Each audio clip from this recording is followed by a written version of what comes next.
Now, here's your host, Johnnette Williams. Well, good morning, everyone, and welcome to Women of Grace Live. I am Johnnette Williams, and I am so happy to be with you today. I certainly am. We enjoy spending this time with you Monday through Friday, talking about issues of importance to your life and your faith. It is Wednesday.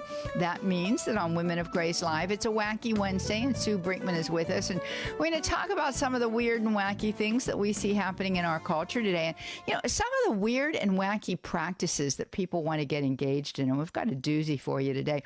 I mean, sometimes I think we have to scratch our head and say, please, help, Lord. I mean, if something sounds odd to you, the best thing for you to do is to go out there and look it up. I mean, we have instant access to, worldwide information, right? Generally speaking, in our hands through the computer that sits there, our telephone. So it's not hard to do a little bit of research. And I think oftentimes what happens to us as human persons is that, we find something that we like. We have like this little, nervous Nelly interior response to it, but we really want to do it. And so we're just hoping that we can get affirmation from somebody who will agree with us. I don't know about you, but I think that that's a trap that we can all fall into from time to time. And the fact of the matter is, right is right and wrong is wrong. There are no separate truths. There's only one truth. I mean, in order to be truth, it has to be singular or it's not truth. So we can't make up our own truth or develop our own perspective of who God is. We can't do that. There is one God. He is Father, Son, and Holy Spirit. That's it. So we can't make up all this other stuff. But sometimes we really want to because, I don't know, it's faddish. It sounds great. Our friends are doing it. Everybody's involved in it. We're reading about it on, in social media. It's out there, being pounded into our heads via all other kinds of forms of media, from the written word to the spoken word to the television set to the radio, to the internet to, all forms of communication today. And, it's perplexing. It really gets to be a little perplexing from time to time. And, why are we allowing ourselves to be so led down these primrose paths that are really not primrose at all? I mean, they might look like they're primroses. They might almost smell like they're primroses, but they're not. They're poison. It's an illusion. So we don't want to find ourselves in those kinds of straits. And so that's why we offer this program to you. And we do welcome your calls. It sounds like we don't. We really welcome your calls. And we have abundant help available for you all of the time. And that help is available for you at our website, womenofgrace.com. The blog that Sue Brinkman does great in-depth research on and puts together for the benefit of all of us is available there. It's our New Age blog. You can, research underneath a given topic, and you're probably going to get several articles, generally speaking, more than one article for sure, that's going to come up underneath that entry. And you're going to be able to read about everything there. She's also got her beautiful podcast, Grace Under Fire, Exposing the Darkness. That's available for you in the library section of our website. So we do want to direct you to our website, womenofgrace.com, because there's an abundance of information there for you. We are singular in what we have done in terms of the New Age. We've been researching it for, glory be, since 1992. Recently, somebody said something to me regarding that, and they said, you've been at this a long time, and we have been at this a long time. And when we first entered into this sphere of research and development, really in the sense of developing resources for you to discover about the truth of this stuff. It was 1992. That's a long time ago. Actually, the research began prior to that. The research began in 1987, but we did our first television series, The New Age, Satan's Counterfeit, right on EWTN in 1992. And from that, then I developed my book, The New Age Counterfeit, based on that television series, because I kept getting requests from people for more information. And I thought, well, I'll add to that, but I'll take the good material that we had there. And so, that book is still available for you through our website. I don't know if Religious Catalog carries that anymore, but it is available for you there. Sue's books. Sue has written numbers of books that Learn to Discern Is It Christian or New Age? The New Age Compendium is available for you at EWTN's Religious Catalog, as well as other books that she has written. Catholic Guide to Mindfulness, for example, is there. It's very, very interesting what is coming out and what we're hearing. And it's really very gratifying because, all of the work that we have done in the past is being substantiated by exorcists today who are writing about it and podcasting about it. And their stands are exactly the same as our stands on all of these major issues. And so it's very, very interesting to see, praise be to God, that, all of that we began to investigate all of those years ago and to measure against the revealed teachings of sacred scripture and the teachings of the church, have held up and continue to be held up because they are the truth. Of course, the Vatican in that time period also released a provisional document, Jesus Christ, bearer of the water of life, a Christian response to the New Age. And that's available for you out there at the Vatican's website. I don't know if it's still being printed in those little booklets that used to be published with the encyclicals and the apostolic letters that would come out from the Vatican. I'm not really sure, but it is available for you out there at the Vatican's website. Actually, we probably have a link somewhere in our material for you. I'll talk with Sue about that when we bring her on after this first break. But nonetheless, we're eager to hear from you today. 833-288-EWTN. That's 833-288-3986. That's the way that you can join us toll free here in North America. Also available for you out there at EWTN Radio's YouTube channel. Use the chat feature there. Put in your question, comment, insight, inspiration, or word of encouragement.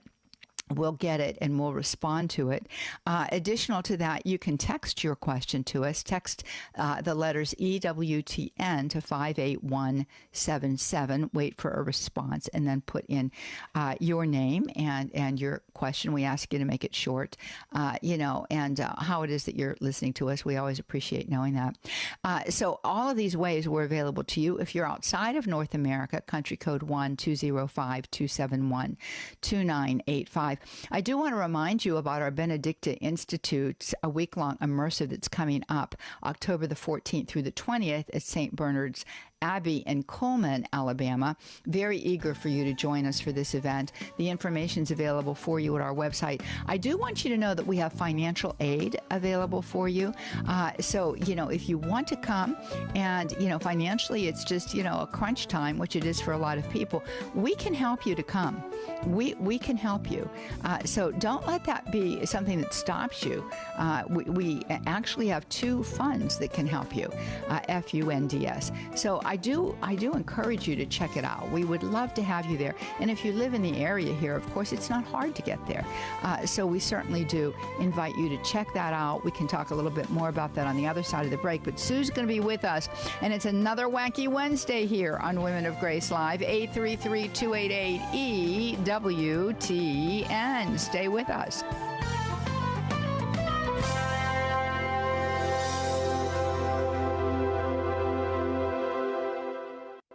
This is Father Joseph Aitona from the Fathers of Mercy.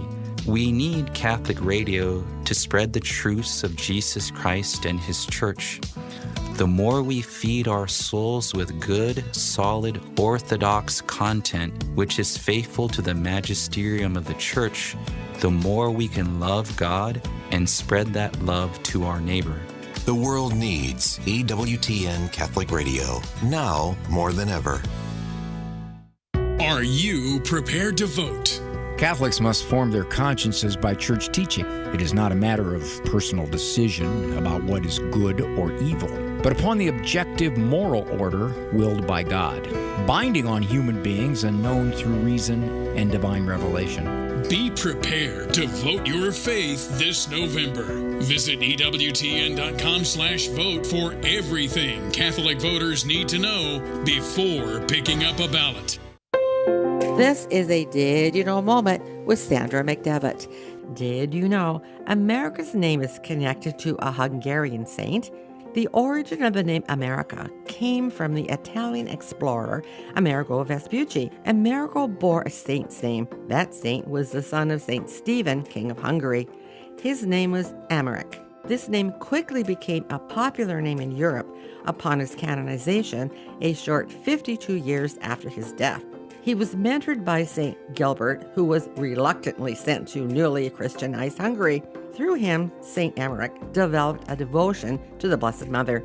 A vision showed him virginity in soul and body is pleasing to God, so upon marrying a Polish princess, with their souls united, they lived as brother and sister. Heir to the throne, he died at age 22, becoming the model for Hungarian youth and those in Europe. I'm Sandra McDevitt for EWTN Radio.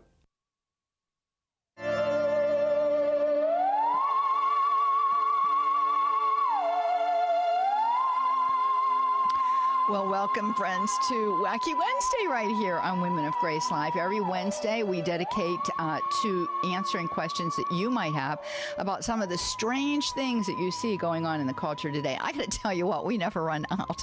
We never run out of things to talk about. I mean, we talk about the weird and the wacky with regard to the New Age and the occult and, Eastern Oriental mysticism and all of these other things. We do that all the time, but we are living in such strange times. I mean, Sue and I were just going on the break about the times that we're living in today. You can't believe anything that you see out there. I just want you to understand that we are living in a, I'm going to use this word. I hope I'm using it right. I'm not really sure. I'll look it up after the show.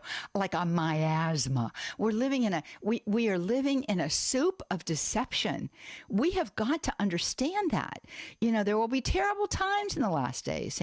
St. Paul writes to his disciple Timothy, and we're living in those terrible times, and it's not just the propensity for sin that is always part of our human nature, the concupiscence that comes by way of original sin, but it's this almost corporate kind of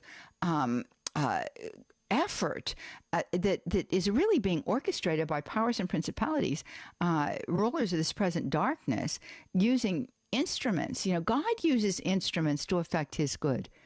He does. He uses instruments to effect his good. He prefers to work through instruments, hence the saints, hence all of the prophets of the Old Testament, hence the apostles, hence you and me. But the evil one also works through instruments. And he takes the unsuspecting and the ignorant and those who, have turned their back on the revealed truth of sacred scripture and the teachings of the church to do his bidding. And we've got to be very careful at this moment. We are in a very unique position here in the United States of America. We can slide off the slope into the pit of hell. We really can. I know that sounds like really exaggerated, but the fact of the matter is that is not exaggeration. And it's very interesting. We have to be very careful that, as we approach November, I'm just going to say this, I can say this, that we approach that ballot booth or the ballot that we're receiving as an absentee ballot in the mail, that we approach it with the light of truth, that we're measuring, all of these various candidates and their platforms against the revealed truth of sacred scripture and the teachings of the church. Every one of them. Every little sliver of wood in the platform, we have got to subject to a test. I'm just telling you, we've got to do it.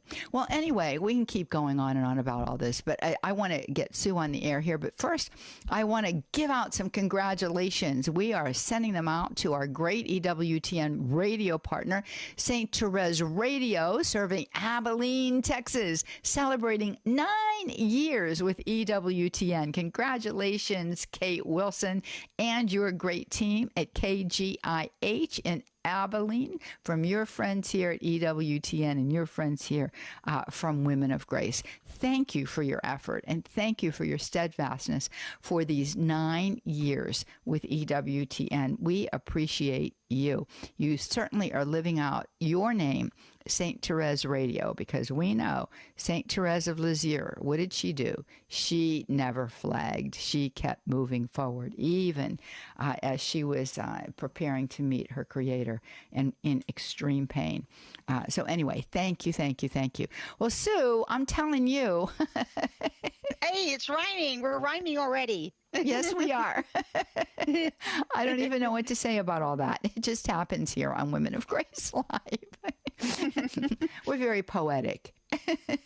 Especially so on I can look up the word miasma. I think I'm using it right, but I'm not really sure. I can look it up, but I don't do that really well when I'm on the air. So we'll have to check it out later. But all that being said, how are you today? I'm doing just fine. Wonderful. Now that I'm talking to you and we're all in a wacky mood, and that just makes me happy. It just makes me happy. I'm always happy on Wednesdays at 11 o'clock when I get to go on the air with you. We have fun. Yes, we do. Well, Sue is there. She's in the outskirts of Philadelphia. You talk about a place that's being really rocked right now. She's right outside of Philadelphia. And so she's in the Eastern time zone. And of course, I'm here in Birmingham, Alabama. So I am in the Central time zone. So when you say 11 o'clock, it throws me for like a little loop, like, oh my goodness, 11. Oh, no. 11 o'clock, we're over on my clock. 11 Eastern time. I just am happy to do it. And because, you know why? Because it is a very serious subject. You have to admit it, very serious. It is. Some of the mail that we get is very tragic. We're not making fun or laughing at any of those kind of things. But you have to go at this with some degree of humor because it is so dark. And also because of the fact that we are protected by our God. Yes. We don't have to run around shivering in the dark. We don't have to do that. We have our Lord with us. And that doesn't mean we make light of it, but I think that we can approach it, I think, in a little bit more of an intellectual manner where we give out the facts and we let people come to conclusions which are obvious. They're very obvious. I think when you do your homework, it's very obvious what you're supposed to be doing here if you're a Catholic. So I just think that having that humor part in here helps us. It helps us to make this subject a little bit more palatable to the general audience. I just think it does. It absolutely does. And I just thank you very much, Rich Jesse. Rich Jesse is our producer, as you all know. I should also mention that we've got Matt Gubensky out there on the phones. He's answering the phones today. That is his job, by the way. Michael McCall out there on social media. And if you're a first-time caller, we certainly want to ring our bell for you. Rich Jesse, our producer extraordinaire, guess what he did? He went out there and looked up miasma for me. And I did use it correctly, so I want a gold star on my forehead this morning. It is a harmful influence or atmosphere. That's what we're living in today. Oh, I kind of thought it meant like a big mess, like chaos. Yeah. Like this miasma of politics in the country or something. That's what I thought it meant. But that's a little bit more specific, what you're saying. Yes. Yeah. Well, it's talking about the quality of that. It's telling you something about the characteristic of it. So and we could even say that all of the New Age is a miasma. I love it. Exactly. I love that word. That is such a good word. See, you never know what you're going to learn here. Absolutely. I love that word. I will use it in one of my blogs. You watch, I will. I'm not kidding. So now we're getting a fuller explanation. So he says, Rich is texting, an oppressive or unpleasant atmosphere which surrounds or emanates from something. There was a miasma of despair over this place. That's the way it was used in the explanation, the beautiful definition for it. So anyway, it is a good word. It does, I think, describe everything right here. But these times are unique. Somebody said recently too. I wish that I remembered all of who these somebodies are and where I was when they said it. Think a little longer, and I will recall. But this is within the last week. Both of those statements. About us being at this for a really long time. And this statement, somebody said, well, every day and time has its dangers. And this day and time is really not that different. And I said, but it is different. It's different because the capacity to proliferate it is far greater than it's ever been before. So yes, we've always had miasma, right? We've always had a miasma of evil and a miasma of satanic machinations, if you will, or machinations. I'm not sure which way that goes. But all that being said, today, the capacity to to proliferate that, to get it over a vaster number of people, has never been before. I've seen so many barriers just be broken down, and now people don't care about things that they used to care about even 10 years ago. I began in this back in the year 2003 when Jesus Christ the Bearer of the Water of Life came out. That's when I actually got started in the New Age. You're at least 10 years prior to that, right? No, you're more like 87. 87. And it was because of being up here at the network. The guest of Mother Angelica's was staying in the guest house with me, and that was the topic. And when she came back, I asked her what her topic was. I didn't know. I was up here working on a project, and she said, I was talking about the New Age movement. And I said, what's that? And I got schooled on the New Age movement until 2 a.m. from about 8 o'clock at night, Central Time. Yeah. And so that's what started it for me. So that was a long time ago. But, yes, it hasn't changed. No, except all the barriers are dropping and people are becoming less and less intimidated by Satan because he's been desensitized. We're desensitized to him in our entertainment. It's everywhere. And he's often presented as somebody good and cool and, hey, let's, harness his power and we're going to get whatever we want. So that's making people lean toward it more and thinking, well, maybe he doesn't even exist at all. So I don't have to worry about getting my tarot read. It's just fun. I'm not intending to offend anybody, to offend God. And I think also the lack of catechesis that continues, I think, to plague our church. Yes. People don't speak about what we actually believe.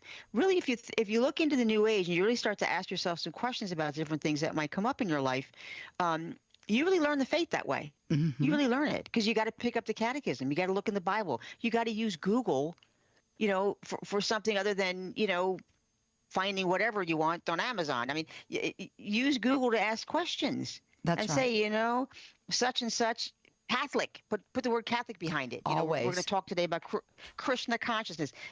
Krishna consciousness and Catholicism. And you're going to get all kinds of information, and it's going to take you less than 5 minutes. Less than 5 minutes. So it's possible to do it. But we don't have that catechesis now. Thankfully, we do get a lot of people here. And I think also because of this show that we do weekly, we're faithful to that. I think that's getting people to ask more questions. Yes. And they're saying, wow, let me see if I can find this. And, of course, we have a library. You have Monsignor Rossetti, who's an exorcist in the Archdiocese of Washington, D.C., I believe.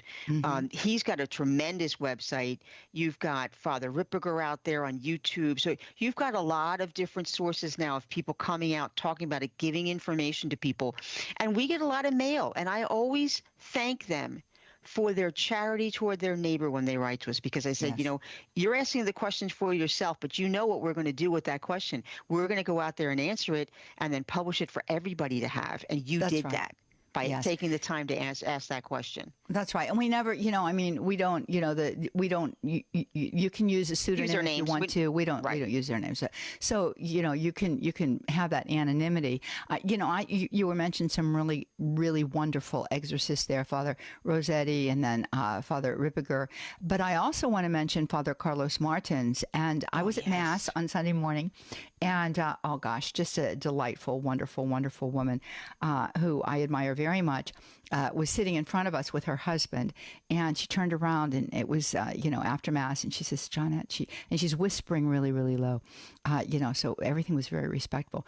And she asked me, if I follow the Exorcist Files by Father Carlos Martins. And I said, I haven't subscribed, but I know Father Carlos. I've interacted with him before and that kind of a thing, and really admire his work. He is an exorcist, as I mentioned.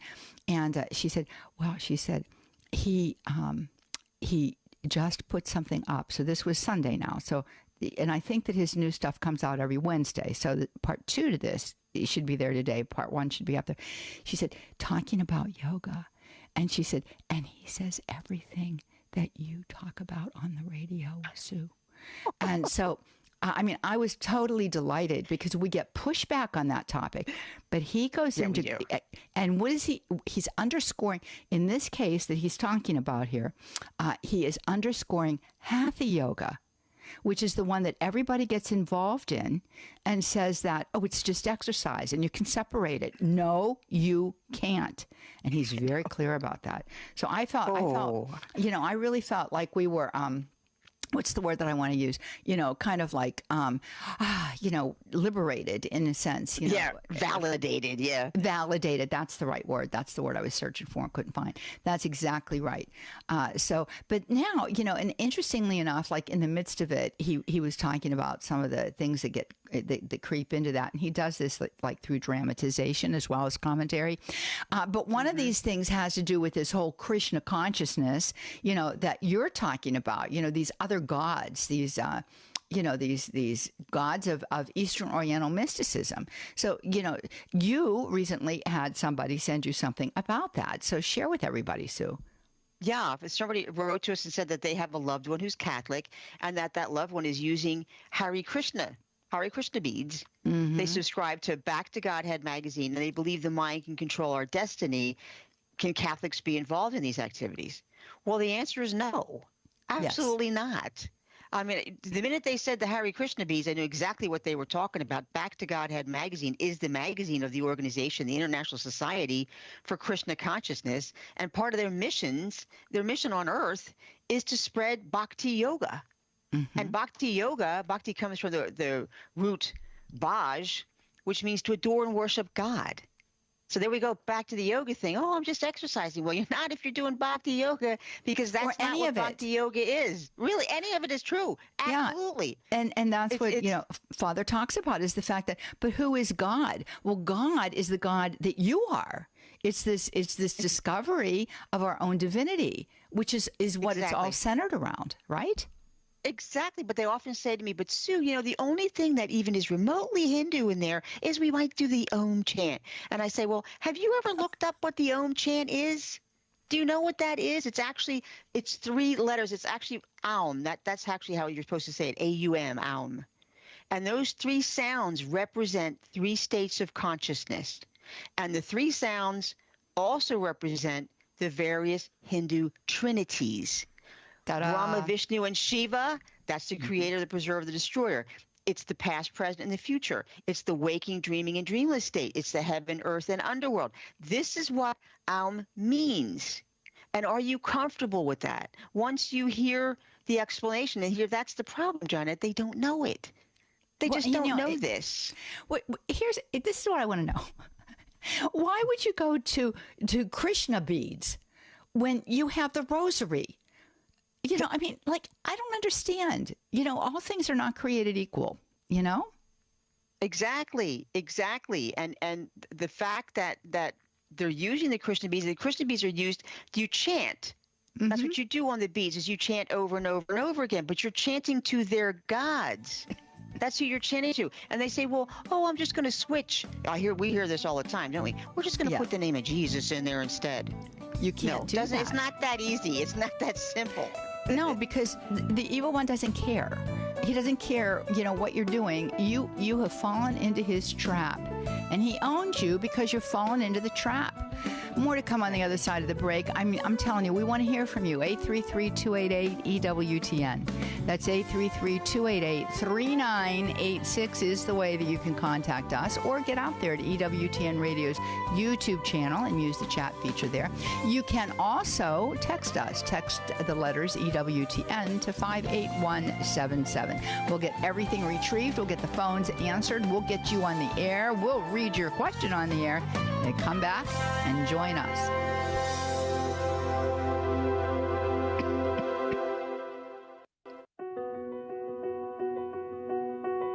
Hi, this is Father Mike Schmitz. Please join me for Ascension's Bible in a Year and Catechism in a Year here on EWTN Radio. We're going through the entire Bible and the Catechism in 365 days.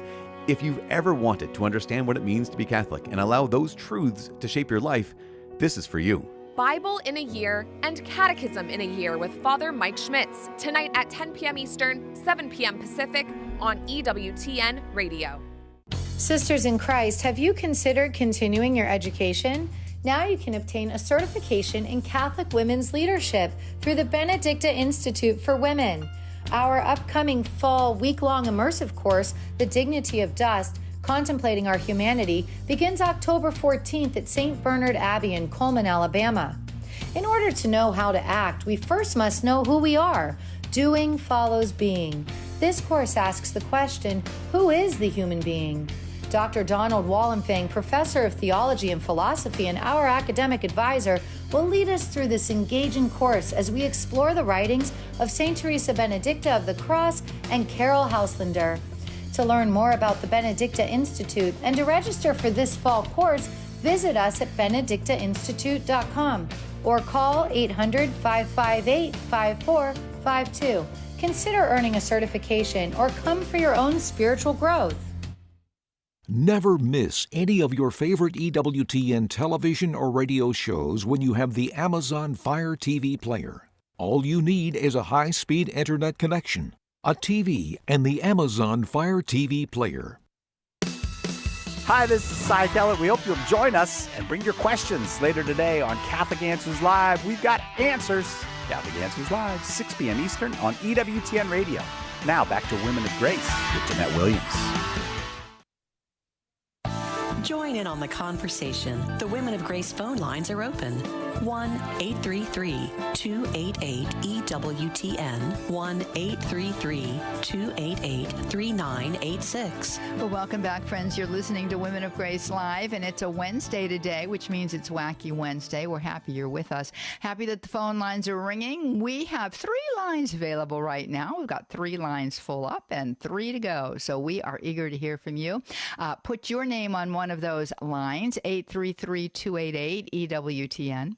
That's 833-288-3986. Toll free for you here in North America. Matthew Gabensky, eager to hear from you. Look at this. I'm ringing my bell if you're a first-time caller or a first-time submitter. And how do you submit? Well, you simply go out there to EWTN Radio's YouTube channel and use the chat feature there.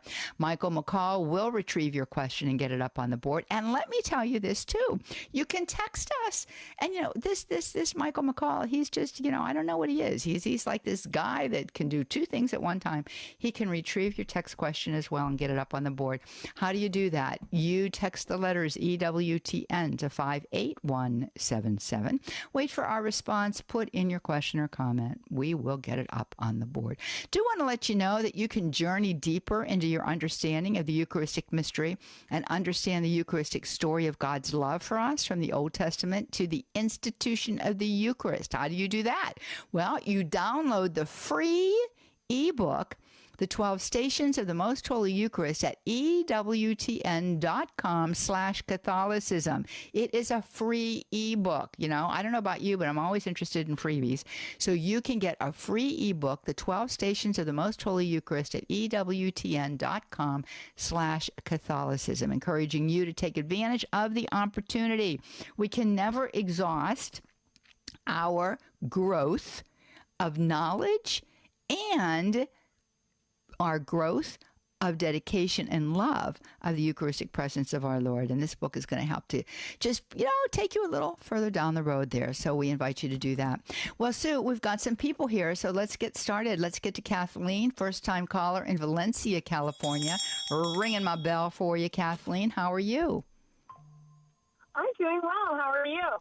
Very, very well. Very happy you called us today. Well, thank you. So last Labor Day weekend, my husband and I went to this celebration in this little old mining town in Nevada. And so it's been around since the, 1800s. And we were going in some of the buildings and looking at the history and everything. And there was a woman there, and she had written a book about ghosts and hauntings. And she said, oh, well, there's a lot of ghosts in this one particular building, and come back for my talk. So my husband wanted to go to the talk. I didn't really want to do it, but I went. I had my holy water, and I was going to see what this is all about.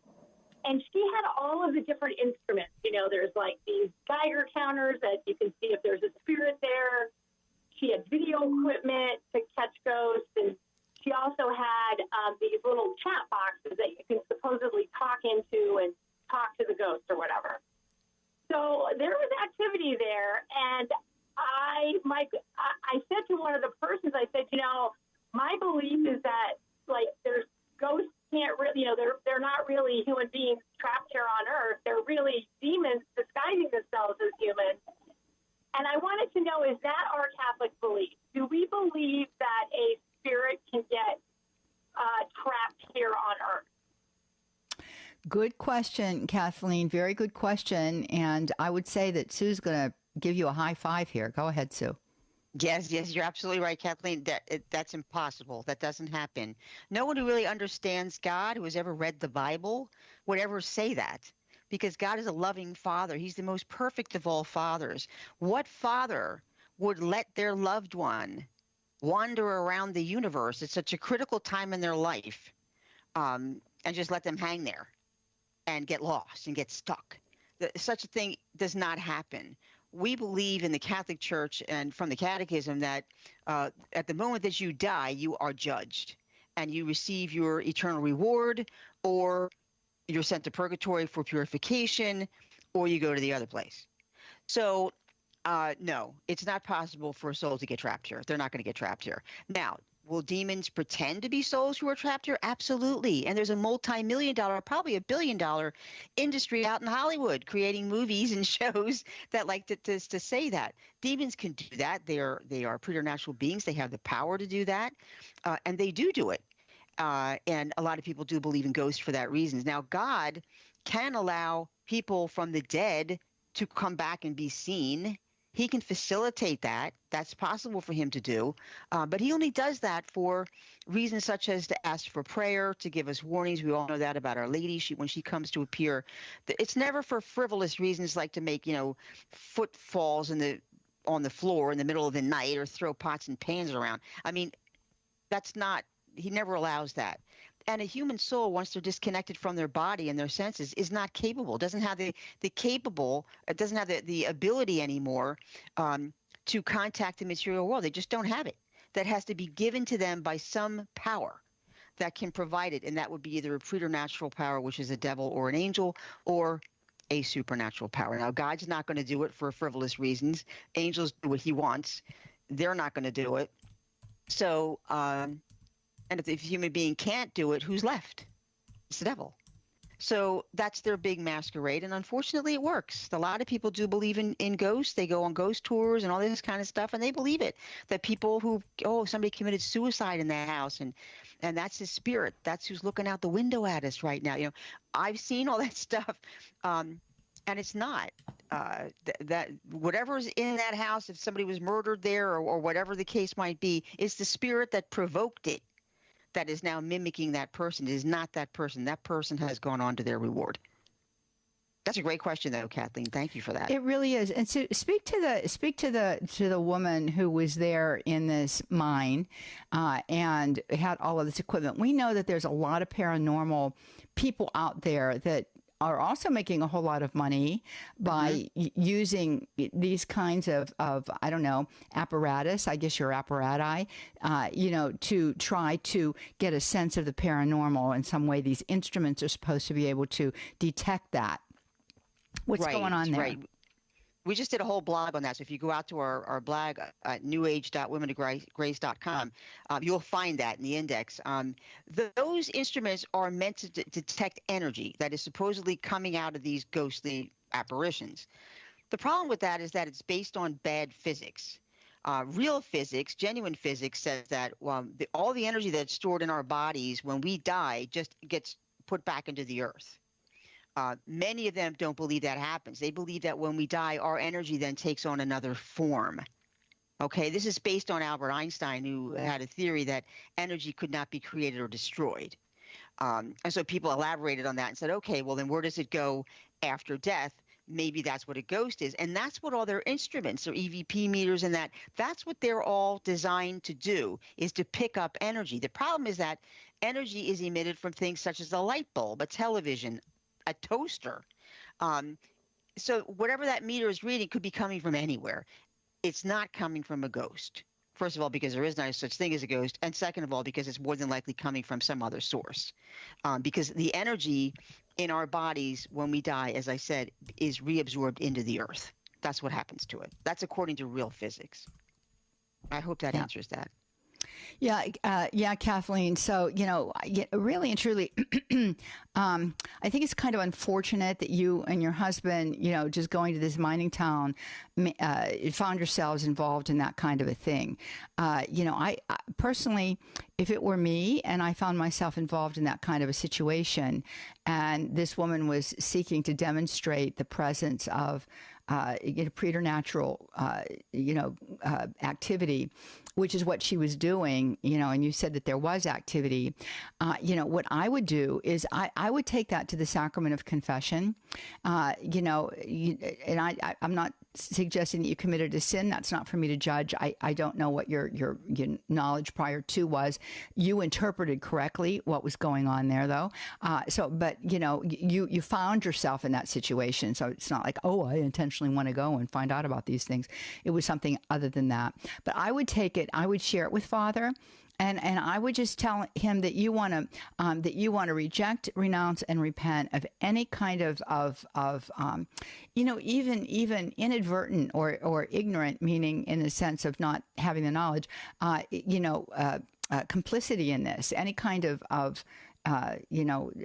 anything that you could have picked up as a result of that. I definitely would do that because we don't want to find ourselves in any way, shape, or form giving license to the evil one who takes advantage of every situation. I'm not saying this to freak you out or to scare you. I'm just trying to offer you some good, I think, sisterly advice and share with you what I would do if I found myself in that situation. I would certainly do that. Sue, what do you think? I absolutely would do it just to be safe. To be safe. Go ahead and do that. You're going to go to confession anyway, so you might as well just go there and do. And then bring it up. You can, yes, bring it up, and then you'll have peace about it, and you won't have any more questions. Yeah. That's Kathleen, what I think thank you. Do, yeah, I think so too. Kathleen, thank you so much for your call. Get your husband there too, but while you're at it, because he seemed to be very interested. So we want to get all the grace we need to allow that to dissipate in him. All right, let's go to Daniel. Daniel is a first-time caller in Pennsylvania. I am ringing my bell for you, Daniel. He's listening to us via Sirius XM station 130. How you doing, Daniel? Not bad. Yourself? Good. Very well, thank you. I guess my question was, I guess being the Wacky Wednesday, I guess, what is your or the church's opinion on Ayurveda? Yeah, Ayurveda medicine. That's ancient Indian medicine system. It's based on traditional Chinese medicine, and Ayurveda is based on a pagan belief that health comes from the proper integration and balancing of the body, mind, and spirit with the surrounding universe. Like we're all interconnected and all that. That's what Ayurveda is. Ayurvedic medicine, which of course comes from that, is actually quite dangerous. A lot of these potions and concoctions that Ayurvedic medicine provides to people do contain high levels of lead and other mercury toxicity. Let me see. I'm looking at my blog here now. That I list all that on a blog on Ayurvedic medicine, on our blog, and it's saying, there's a whole lot of that going on out there. Large clusters of lead and mercury toxicity following the use of Ayurvedic supplements. They've had to pull some stuff out that they're not permitted to even sell it here in this country. So Ayurveda is not Christian. It's based on a pagan belief system. It's specifically pantheism, and the medicines themselves are dangerous. Have been found to be dangerous. They're not healthy to take these things, even though they say, well, it's been in existence for many, hundreds and thousands of years. But in ancient times, people died by the time they were 25 too. So I don't think that that's really saying that something works, because it obviously wasn't working then because they had such short lifespans. So anyway, does that answer your question? Daniel, do you have any other? Yeah. Or did I answer it? Oh, no. Okay. Oh, yeah. That was a good answer. I mean, I'm not interested in it myself. It's just I visited a friend recently, and he and his girlfriend, they're all into the practice. And my friend, unfortunately, he's a fallen away Catholic. Also. Okay. That's sad. That's sad. Yeah, they have to be really careful for that. They found mercury and arsenic in 32% of samples in one of the tests.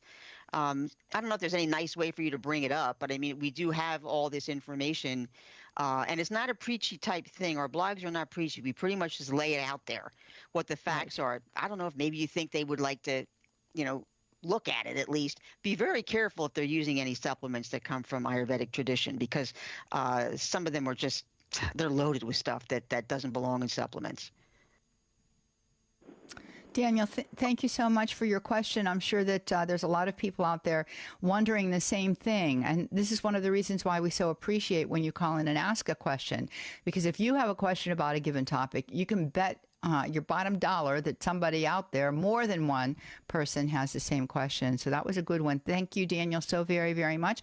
We invite all of you to give us a call here, 833-288-EWTN. That's 833-288-3986. Toll free for you right here in North America. Also available for you at EWTN Radio's YouTube channel. Use the chat feature there and put in your question or comment. We'll get it retrieved up on the board, and we'll take a text question too.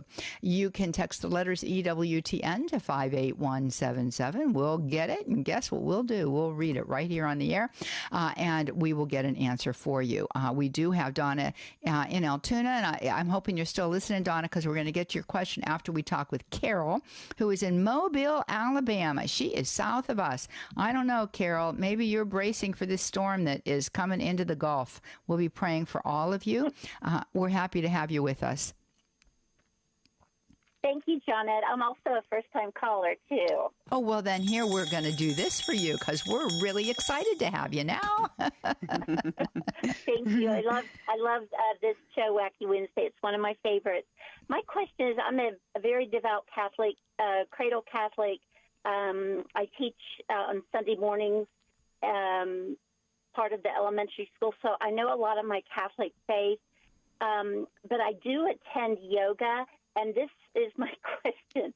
The yoga that I attend is not in a studio or anything. It's affiliated with a local hospital.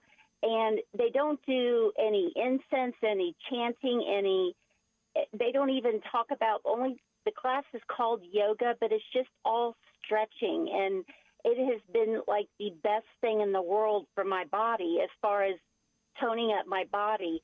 And the girl that teaches it is a certified yoga teacher, but she also is a Christian. But anyway, I'm just wondering, is there different types of yoga? Because I just don't believe that the one that I'm going to has any ill effects of it. Whenever I am in that class during the times that we are quiet, I pray a lot. So I just wanted your input on that. It's just been so awesome for my body. Well, Carol, thank you for your question. We get this question quite a lot, so we've got an answer for you. Go ahead, Sue. Yeah, if some of the positions that you're doing in that class, some of them could be isometric, and a lot of people call them yoga when they're really not. But if you're doing things like the sun pose, the snake pose, these are all poses that were designed not to stretch and limber your body. They were designed to worship Hindu gods. That's what they're supposed to be doing. Now, if you're comfortable with doing that, I can't speak to that. That's something between you and the Lord.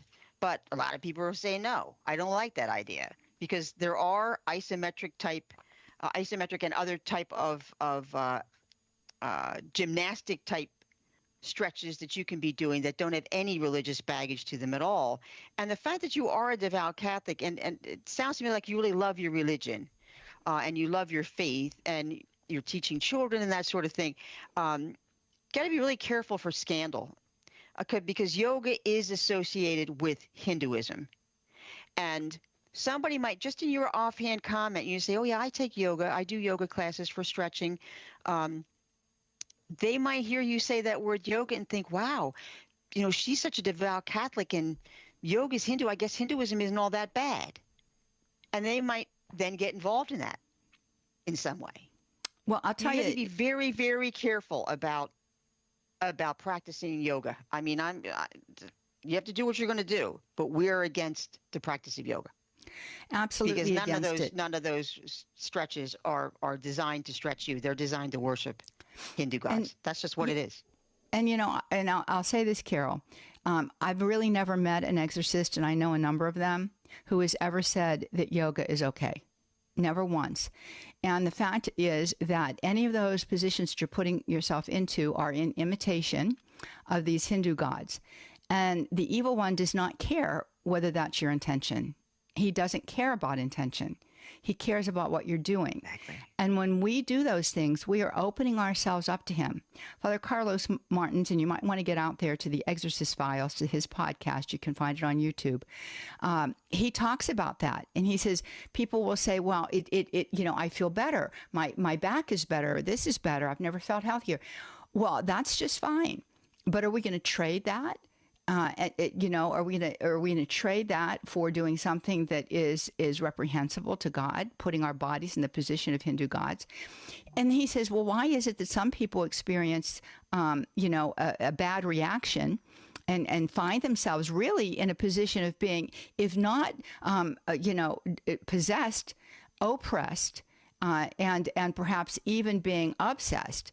Why does that happen to some people and other people? He says, and this is his analogy, and I want you to think about this.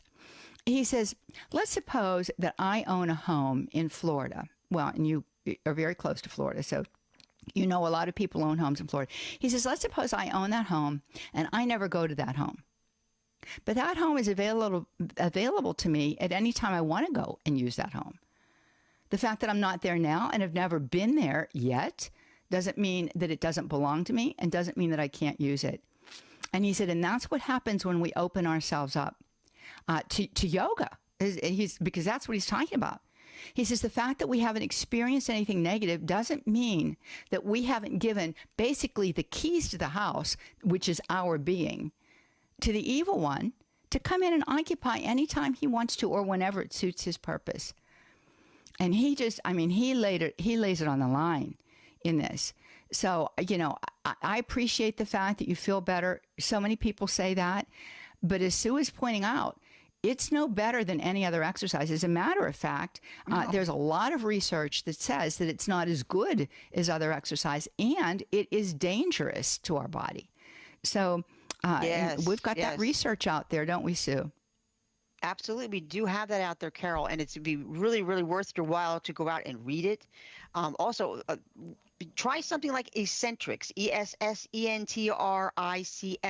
You don't have any of these exercises that do that really exaggerated backward bends and stuff that has hurt so many people, and some of the headstands and the neck type things that they're doing in yoga that have been the cause of injuries. We have some blogs out there that will really open your eyes to the rather common fact of injuries in yoga classes by people. So it's not necessarily safe. I'm glad you brought that up, Johnnette.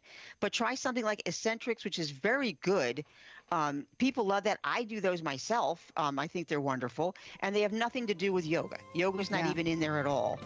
So I can even give you some direction here.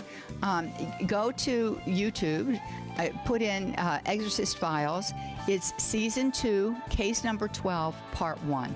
And I think that's going to help you. I really do. The fact of the matter is, we want to be aware and we want to be alert. Then if we make that decision, then whatever happens, happens. It's not what we really want to do as Catholics.